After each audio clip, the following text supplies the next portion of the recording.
Saya lanjut. Nah, di sini bisa kita lihat seperti biasa. Kita coba atur levelingnya dulu ya. Seperti biasa, saya atur di ketinggian 4000. Oke. Nah, kemudian kita buat dulu grid bantuan. Seperti biasa, membuat grid. Ini dengan bentang misal 5 meter. Saya ambil 5 meter saja. Di sini 5 meter lagi. Oke. Kemudian saya buat lagi grid berikutnya. Ini dengan bentang 4 meter. Oke. Oke, kita cek di 3D view. Nah, kita akan banyak bermain di menu Analyze yang ini.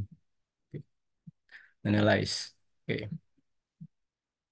Nah, untuk membuat model-model analytical ini mirip seperti membuat model-model di program Revit. Seperti membuat balok, kolom, caranya itu sama saja. Oke, kita masuk ke level 2 dulu. Nah, kita perlu mengecek dulu tipe-tipe apa saja, tipe-tipe member apa saja yang ada di dalam project Revit kita. Kita cek di sini, di tab struktur. Yang pertama untuk kolom, kita cek dulu ya. Hmm. Nah, ternyata untuk kolom ini untuk beton baru ada dua tipe, 300, 450 dan 600. Saya buat dulu tipe baru ya, 400 kali 400 sebagai contoh. Oke. Kita pilih saja salah satu tipe yang ada, edit type, kita duplicate. Nah, kita beri nama 400 kali 400 milimeter. Lalu kita pilih OK, kita ganti nilai B menjadi 400, nilai H juga menjadi 400. Lalu kita pilih OK. Nah, sekarang tipenya sudah ada. Kita skip dulu. Oke. Kemudian kita masuk ke menu Analyze. Nah, kita akan coba membuat kolom. Nah, jadi kolom dan balok itu gambarnya di sini, di analytical member yang ini. Oke, kita coba, kita pilih member. Oke, di sini kita pilih yang ini, top point definition. Ini cocok kita gunakan kalau menggambar kolom. Nah, kalau yang ini, star and point definition, ini lebih cocok kalau kita ingin menggambar elemen balok. Ini. Oke, kita pilih dulu yang ini. Top point definition. Yang ini. Oke, kita pilih top point definition. Oke, kemudian kita cek parameternya di sebelah kiri. Nah, ini di constraint. Di level atas itu adalah level 2, sedangkan lowest association level itu di level 1. Jadi ketinggian member kolomnya dari level 1 menuju level 2. Nah, kemudian untuk material ini kita biarkan default dulu. Jadi materialnya nanti kita setting di program robotnya, bukan di program Revit. Nah, kemudian kita cek di sini struktural role.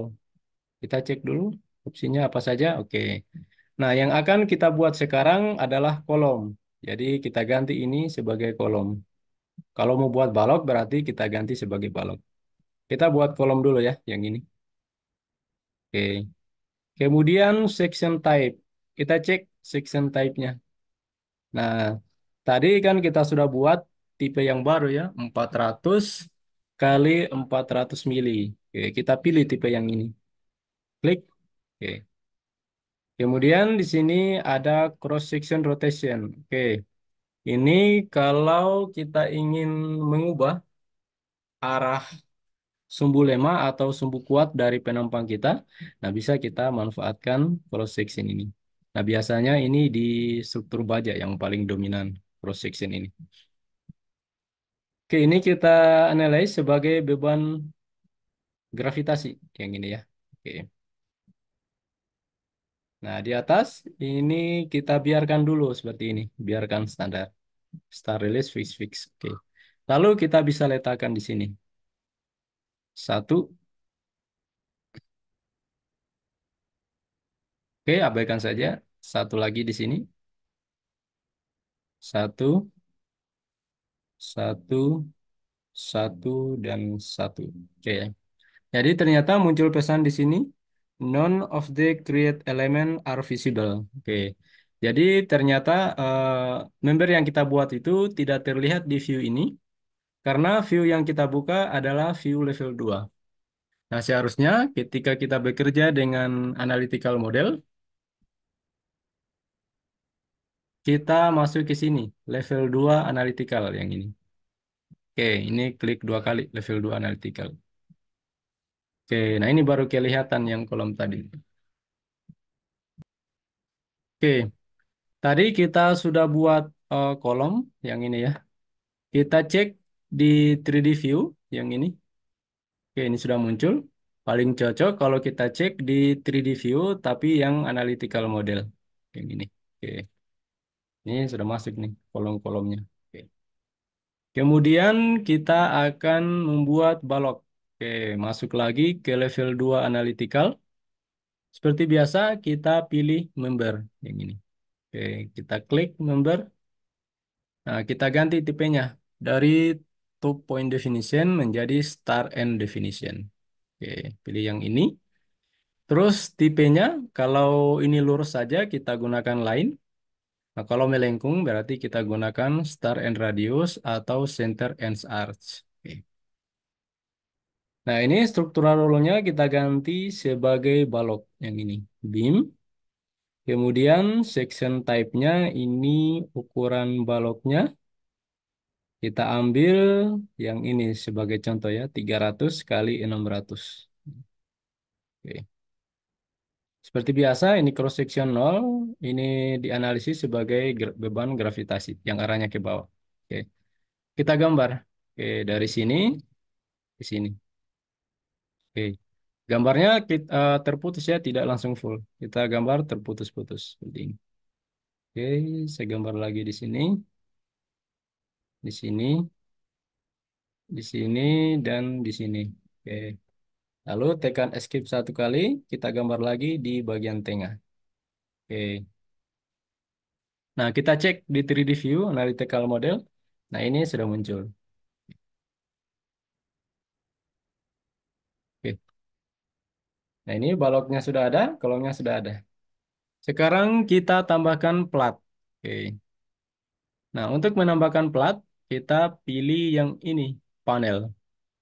Pilih panel, lalu pilih panel by boundary. Nih, oke. Kita klik. Nah, jadi ini sama seperti kita memodelkan plat di program Revit. Kita bisa gunakan yang ini ya, rectangle. Oke. Kemudian di properti struktural rule-nya ini kita ganti sebagai floor. Nih. Jadi antara floor dan wall itu tata cara gambarnya sama saja. Cuman fungsinya yang kita bedakan saja. Di sini saya pilih floor, thickness-nya bisa kita isi. Misal ketebalan plat lantai adalah 150, oke, atau 15 cm. Nah, kemudian kita buat rectangle, kita ambil dari sini ke sini. Nggak apa-apa, kita buat langsung full itu plat. Klik. Oke. Lalu kita pilih finish edit mode. Oke. Ini kita simpan dulu, save the project. Oke.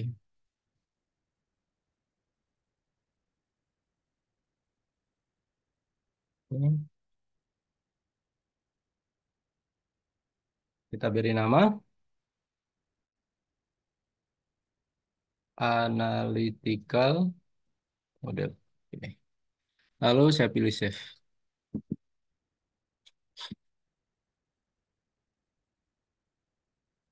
Oke, kita cek di 3D view. Nah, ini struktur kita sudah lumayan, artinya sudah jadi portal. Nah, ini bisa dibuat-buat sesuai dengan model bangunannya. Jadi kalau misal merasa kerepotan membuat model-model analitik langsung di program robot, ya bisa dibuat langsung di program Revit-nya dengan mengikuti garis-garis grid yang sudah kita buat nih. Bisa kita buat seperti ini. Oke. Nah, kemudian kita akan meletakkan support di sini, tumpuan ya. Nah, biasanya tumpuannya itu adalah jepit kalau di gedung ya. Kalau sendirol itu biasa untuk struktur sederhana atau misal struktur rangka. Itu masih bisa kita gunakan perletakan sendi atau perletakan roll. Oke, untuk membuat perletakan kita masuk ke sini, boundary condition yang ini. Oke, ini kita klik boundary condition. Nah, kemudian bisa dilihat di atas. Nah, ada beberapa pilihan jenis perletakan yang bisa kita gunakan. Ada fix, ini jepit, pin ini sendi, sedangkan roll, ini perletakan roller. Atau user yang kita buat sendiri. Terus di sebelah kanan, ini ada dua opsi boundary condition, ada point, ada line, dan area. Point ini kalau kita ingin membuat perletakan atau tumpuan di elemen titik, seperti kolom.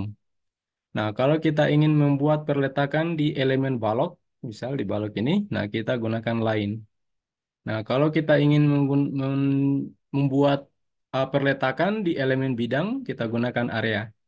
Nah, perletakan di elemen bidang ini yang tadi sebagai contoh kasus kita, yang kolam berenang itu.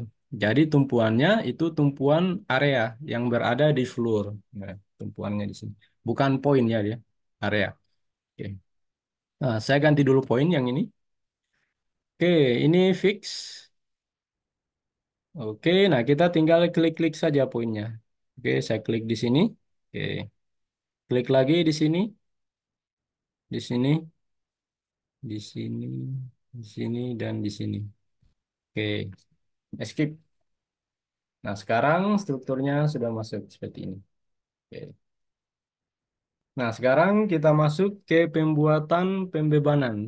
Oke, kita perlu mengecek dulu jenis-jenis beban yang akan kita gunakan. Jadi kalau kita cek yaitu ada di sini pengaturannya. Struktural Analytical Model. Nah, kita pilih load case yang ini ya.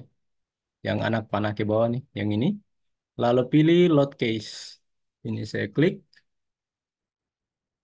Oke, nah inilah beban-beban standar yang disediakan oleh program Revit. Nah, saran saya ini dihapus saja. Jadi, jadi kita input yang beban mati dan beban hidup saja. Beban angin, beban gempa paling cocok kita langsung gunakan dari program robotnya, bukan di Revit-nya. Jadi yang lain ini, case-case yang lain ini bisa kita delete dulu. Seismik kita delete, yes. Beban temperatur kita delete dulu. Ini beban accidental loads, oke kita delete dulu. Roof life delete, snow delete, wind delete. Oke, jadi kita cuman punya ini beban satu, DL1 dan LL1. Oke. Nah, di sini DL1 kita anggap sebagai eh, beban mati sendiri ya yang ini dead loads. Oke, saya akan duplikasi DL1, kita duplikat. Nah, ini kita kategorikan sebagai DL2 atau DL2 atau SDL, beban mati tambahan. Oke. Kemudian DL1 ini adalah beban mati sendiri, self weight. Oke. Lalu ada LL, ini hapus aja satunya. Oke, seperti ini ya. Case number-nya ini kita atur ya. Oke, yang kita buat berurutan. DL2 itu nomor 2, sedangkan beban hidup itu nomor 3. Oke, seperti ini ya. Nah, kemudian kita masuk ke kombinasi beban, load combination. Oke, sini kita bisa pilih add dulu. Oke, ini kita beri nama C1 atau kombinasi satu.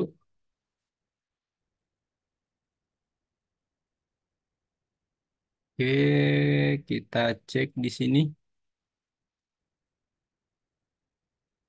Eh, Nah, yang pertama DL1 kita ambil faktornya itu kalau kita ambil beban kombinasi, kita ambil yang umum saja ya, kombinasi. Misal 1,4D untuk combo satu ya. Oke. Berarti di sini 1,4 yang DL1, terus kita add lagi 1,4 untuk DL2. Nah, di sini 1,4 juga nih. Nih. Jadi 1,4 DL1 dan 1,4 DL2 ini bisa terbaca di sini ya. Tuh. Langsung otomatis formulanya. Oke, kemudian kita ambil kombinasi yang berikutnya 1,2D tambah 1,6L. Oke. Nah, kita tambahkan lagi. Kita pilih add. Nah, kita beri nama ini C2 atau kombinasi 2. Hmm. Kita pilih add, tambahkan untuk DL1 itu adalah 1,2. 1,2 DL1 kita tambahkan lagi masih 1,2 ini yang SDL. Oke. Kemudian kita tambahkan beban hidup. Ini faktornya 1,6 LL, faktornya 1,6. Oke, jadi dua saja ya yang kita buat. 1,4 DL dan 1,2 D tambah 1,6 L. Oke, kemudian kita pilih oke. Nah, baru setelah itu kita masukkan bebannya. Oke, kita cek untuk beban hidup. Beban hidup yang akan kita gunakan adalah 200 kilogram per meter persegi atau 2 kilonewton per meter persegi. Oke. Kita masuk ke sini untuk input bebannya, pilih load. Ini, load. Nah, tipe-tipe bebannya ini macam-macam. Ada point load, ini beban yang diterapkan di nodal atau join. Line load, ini beban yang diterapkan di member. Terus ada area load, ini adalah beban yang diterapkan di elemen bidang. Oke. Kita ingin memasukkan beban hidup berarti area load ya yang kita gunakan. Karena ini akan diterapkan di bidang plat lantainya nih. Nah, kita ganti load case-nya. Load case-nya adalah LL ini atau beban hidup. Nah, kemudian di sini arah gayanya force Fx1, Fy1 atau Fz1. Fx itu arah X, Fy arah Y, Fz ini arah ke bawah. Tadi kita adalah minus 2 ya, kita ganti. Ketik saja minus 2 enter. Nah, satuannya ngikut sendiri. Kilonewton per meter persegi. Cocok? Oke. Nilainya minus karena arahnya ke bawah. Nah, kemudian kita seleksi platnya. Ini. Klik. Nah, ini bebannya masuk. Kalau sudah, kita skip. Nah, itu adalah beban dari lantai. Oke. Itu beban hidup. Kemudian kita tambahkan beban mati. Oke, kita asumsikan beban mati kita samakan aja ya dengan yang kita gunakan kemarin. Ambil saja yang ini. 0,72 kilonewton per meter persegi. Oke. Sama seperti tadi, kita pilih load. Kemudian ganti load case-nya menjadi DL2 yang SDL. Nah, kita ganti nilainya. Ini minus 0,67. Oke, arahnya ke bawah ya. DL2, oke kita klik lagi plat lantainya. Oke, skip. Nah, ini bisa terlihat ya bebannya di yang DL2 agak kecil ya ini.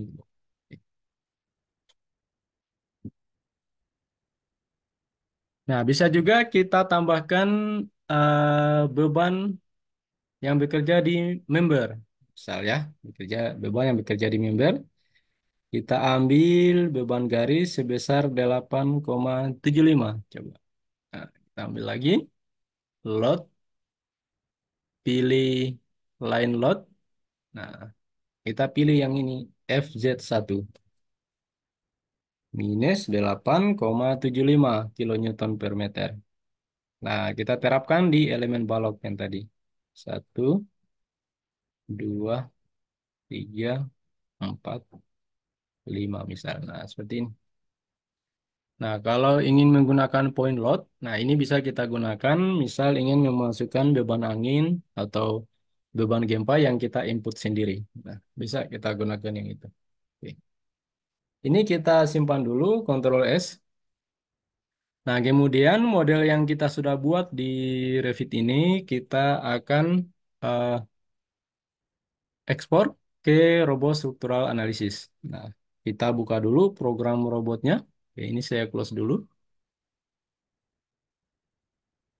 Nah, oke, kita buka dulu program robot.